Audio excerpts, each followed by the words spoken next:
Yes, this is Sean with A-Action Realty Inspection Services. I'm at a house built in 1975 over in Northeast Dallas area.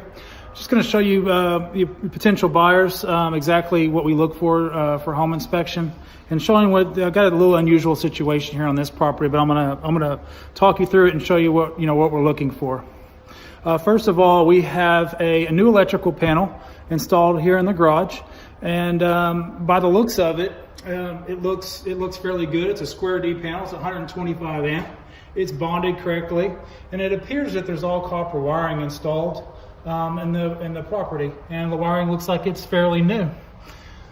I want to show you guys, take you inside and show you what we found today. Again, if you were, maybe not an experienced home inspector or didn't want to further, know about what the deficiencies are in houses with age related, then you wouldn't know to look inside some of these outlets.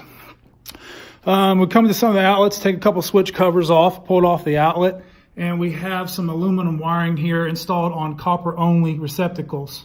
And also, as you can see on this red wire nut here, we've got some definitely signs of overheating and some charring on the wire nut itself there.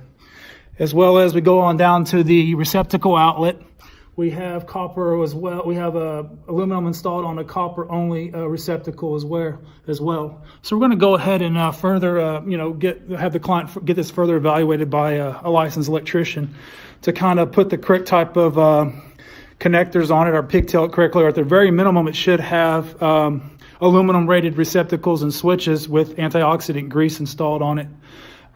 This is kind of, you'll see aluminum wiring anywhere from around 63 to 60 to 75, 78. Again, if you have any questions or would like to book a home inspection, please call A-Action Realty Inspection Services, and have a good day. Thank you.